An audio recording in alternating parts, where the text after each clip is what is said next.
صباح الخير، ازيكم عاملين ايه؟ يا رب دايما بخير. النهارده عملت مكرونه فرن بالصدق.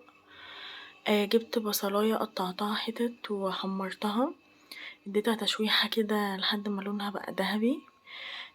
وبعدين حطيت حله ميه طبعا عشان اسلق المكرونه، وكانت البصلايه هنا اتشوحت ونزلت عليها بالصدق. دوت يعني حوالي ربع كيلو، يعني اكتر من ربع كيلو صدق بشويه يعني. اهو قلبته كويس، قطعته حتت صغيرة، وكنت عاملة عصير طماطم حوالي نص كيلو طماطم كده ونزلت عليها، وده فلفل اسمر وحطيت كمون وشطة طبعا اللي عايزها سبايسي، وملح وكزبرة ناشفة وكمون. حول ولا قوة الا بالله العلي العظيم. لو اول مرة تشوفوني اضغطوا شير ولايك وسبسكرايب للقناة. ونزلت بفصين توم مهروسين، كنت عاملاهم في المبشرة الصغيرة. وسبت الصلصة مع الصدق لما اتسبكت كويس، وكانت المكرونة خلاص هحطها على النار. الأكلة دي جميلة جدا وكلنا بنحبها يعني. اللهم صل وسلم وبارك على سيدنا محمد. اهو بصوا الصدق بقى، اخلي الصدق يفضل يغلي كده مع الصلصة لحد ما تتسبك، وهنزل عليها بكام حتة جبنة تركي كده جوه الصلصة. طبعا الجبنة التركي اختياري، عايزين تحطوا جبنة تركي في الصلصة حطوا، مش عايزين خلاص، بس انا بحبها كده لان هي بتديها طعم وقوام حلو قوي في الفرن.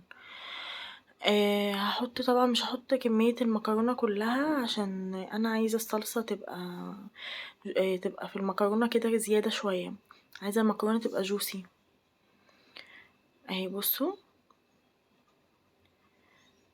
وبعد كده هجيب صينية بايركس او اي صينية عندكم ما تكونش بتلزق، وهنزل بكمية المكرونة والصدق اللي انا حطيتهم. هي سهلة جدا جدا وطريقتها حلوة. ممكن بدل حشوة الصدق نحط اي حشوة تانية احنا عايزينها، ممكن نعملها جبنة بس، ممكن نعملها بسطرمة، ممكن نعملها فراخ، اي حاجة. وهنا هدخل بيها بقى كده في الفرن، بس قبليها هحط جبنة موتزاريلا.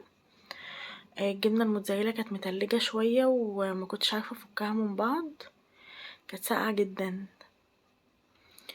بس الجبنة الموتزاريلا بتديها طعم حلو قوي، وطبعا دي اساسي لان هي اللي هتدي الشدة بتاعت المحلات برا في المكرونة يعني.